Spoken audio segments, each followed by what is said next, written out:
Film एक अंतरिक्ष में एक जहाज की छवि के साथ शुरू होती है। Colonel George Taylor, Charlton Heston, इसे चला रहे हैं और उनके यात्रा के बारे में एक लॉग एंट्री कर रहे हैं।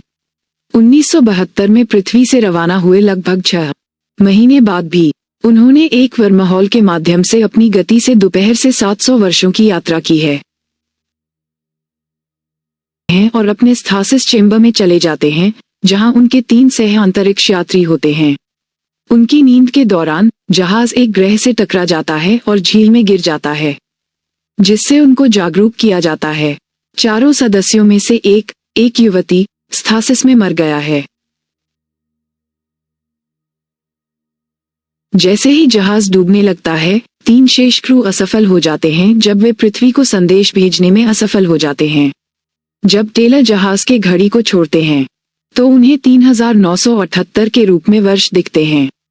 उन्होंने अंतरिक्ष में लगभग 2000 वर्ष बिताए हैं, फिर भी वे एक वर्महॉल के माध्यम से तेजी से चलने के कारण लगभग 20 महीने की आयु हुई है, जिसका सबूत उनकी लंबी दाढ़ियों से है।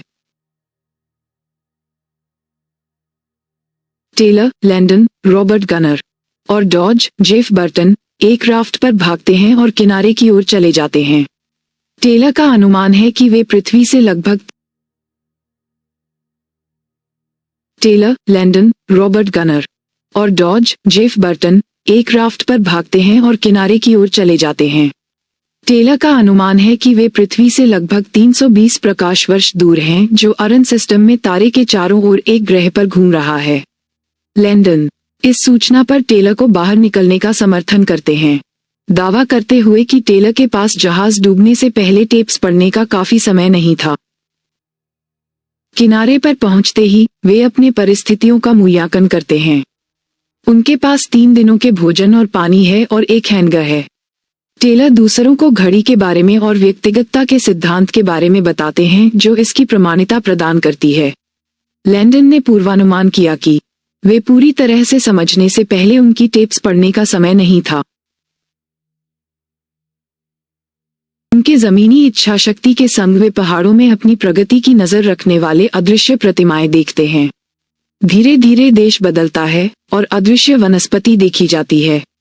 एक शैल गुजरते ही उन्होंने भूमि में लगाई गई लकड़ी की सीमा बाड़ जैसी लकड़ी देखी, जो ग्रह पर बुद्धिमान जीवन की पुष्टि करती है।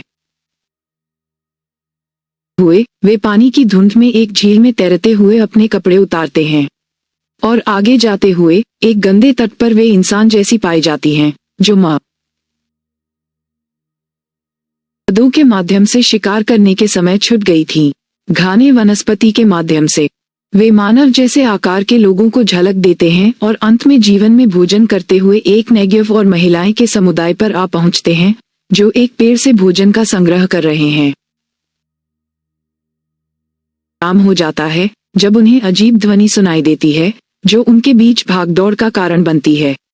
जब बांधवगण हावी होते हैं तो उन्हें बांधवगण हावी होते हैं और डॉज गोलियों से मार खाता है। व्यापक वनस्पति के माध्यम से उन्हें इंसान जैसे आकार दिखाई देते हैं और अंत में वे देखते हैं कि मानव की जाति द्वारा भोजन का संग्रह करने वाले लोगों के समुदाय के बीच जीवन का आशा रखने की आशा है।